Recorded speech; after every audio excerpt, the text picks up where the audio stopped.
What if I told you that for 31 years, I believed I was the reason my father left? Every failed relationship, every apology I gave before I even knew what I'd done wrong, every time I shrunk myself to fit into a room, it all traced back to one sentence my mother told me when I was 9.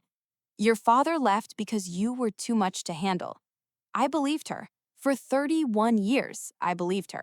Until I found a letter in a dead man's apartment that proved she had lied about everything. My name is Nadia Okafor. I'm 36 years old. I grew up in a two-bedroom apartment in the Bronx with my mother, Celestine, and my younger brother, Kwame. My father, Emmanuel Okafor, walked out when I was 9. At least, that's what I was told. Celestine was a beautiful woman, sharp-tongued, immaculate, the kind of person who could make you feel lucky to be in her presence and utterly worthless in the same breath. She worked as an office manager for a law firm in Midtown. She dressed well, spoke better, and had a gift for rewriting history so smoothly you'd doubt your own memory. Kwame was her favorite, not subtly, not in the soft, unspoken way some parents have preferences, openly, deliberately. Kwame got the after-school programs, the SAT prep, the car on his 18th birthday. I got the chores, the part-time job at 15 to build character, and the constant reminder that I was difficult, emotional, too sensitive, too loud. You get that from your father, she'd say, whenever I cried or argued or simply took up space. Emmanuel was the same. That's why he couldn't stay. I carried that like a stone in my chest for 30 decades. In March of 2023, I got a call from a woman named Adaze. She said she was my father's sister, my aunt, a woman I had never once heard mentioned in my entire life. Your father passed away 2 weeks ago, prostate cancer. He went peacefully. I didn't cry. I didn't know how to cry for someone I'd been taught to resent. I just sat in my car outside my apartment and stared at the steering wheel. He asked for you, Adaze continued. At the end, he kept asking if you'd come. I didn't know what to do with that. She told me Emmanuel had lived in Philadelphia for the past 18 years, that he'd remarried, had a small apartment, a garden he was proud of, that he'd tried to contact me more than once, that his letters had gone unanswered. I had never received a single letter. 2 weeks later, I drove to Philadelphia. Adaze met me at the door of a small row house in West Philly. Modest, clean, plants on every windowsill. He clearly loved growing things. She walked me through the apartment, showed me photographs. Emmanuel at someone's graduation, Emmanuel at church. Emmanuel, older and gray, still recognizable as the man in the one photo I'd kept hidden in my childhood journal. Then Adaze opened a drawer in the bedroom and handed me a shoebox. She said, "He kept these. He wanted you to have them if you ever came." Inside the box were 23 letters, all addressed to me, all at my mother's Bronx address, all unopened, stamped "Return to Sender" in my mother's handwriting, and beneath the letters, one final envelope, unsealed, labeled in shaking, sick man's handwriting, "For Nadia, in case I run out of time." Adaze left me alone in the room. I sat on the edge of my father's bed and opened the envelope. "My dear Nadia, I don't know if you'll ever read this, but I've spent 27 years hoping. I did not leave you. I was removed. Your mother asked me to leave. She told me if I didn't go quietly, she would tell you things about me that weren't true, and that the courts would believe her, not me. I was 32 years old. I was terrified. I made the worst decision of my life. I left thinking it was temporary, thinking I'd find a way back. I wrote you every birthday, every Christmas. I sent letters when you turned 16. When I heard from a cousin you'd graduated high school, they all came back. I hired a lawyer in 2008 to request visitation.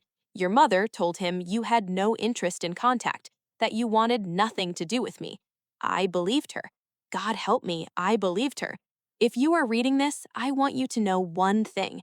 You were never too much. You were never the reason. You were the only thing that made leaving impossible, and the only reason I never fully stopped trying. I'm so sorry I wasn't braver. I'm so sorry I let her convince me that staying away was protecting you. You deserved better from me. You deserved better from all of us.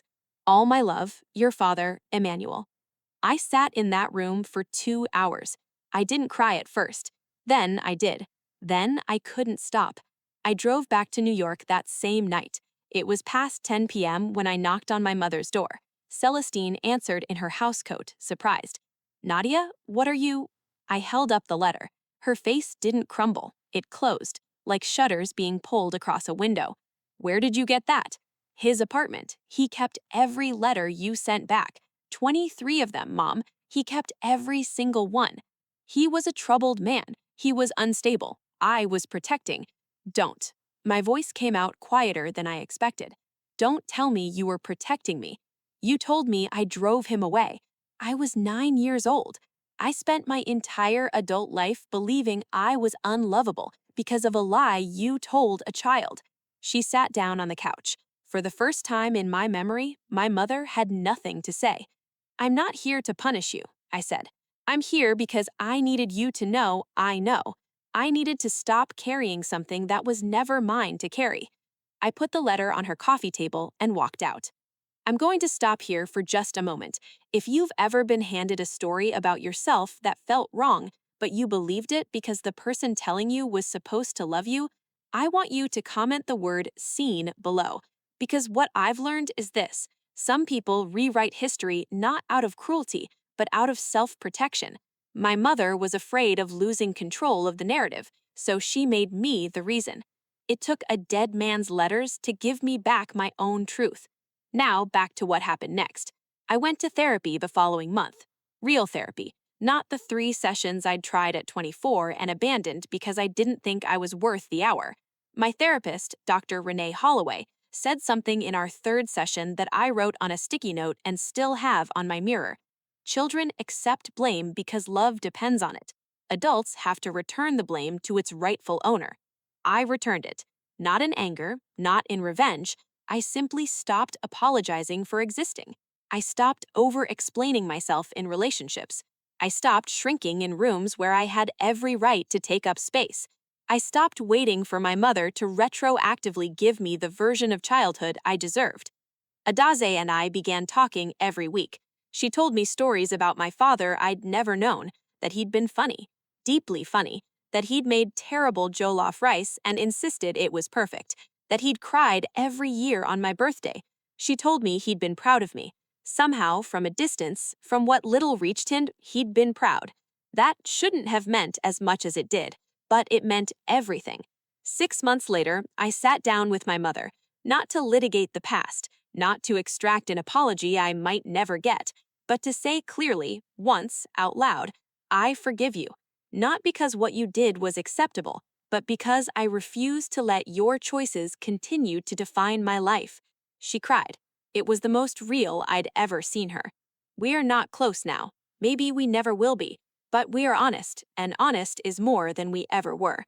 I have my father's last letter framed above my desk, not as a wound, as a reminder that the stories other people tell about us are not the truth of us, a reminder that it is never too late to find out who you actually are, separate from the damage, separate from the blame, separate from the version of you that someone else needed to believe in to protect themselves.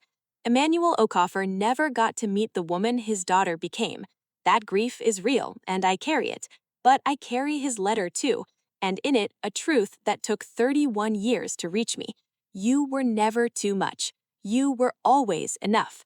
If this story reached something in you, if you know what it feels like to carry blame that was never yours, subscribe, share this, and tell me your story in the comments. You were never the reason. You were never too much. Until next thing.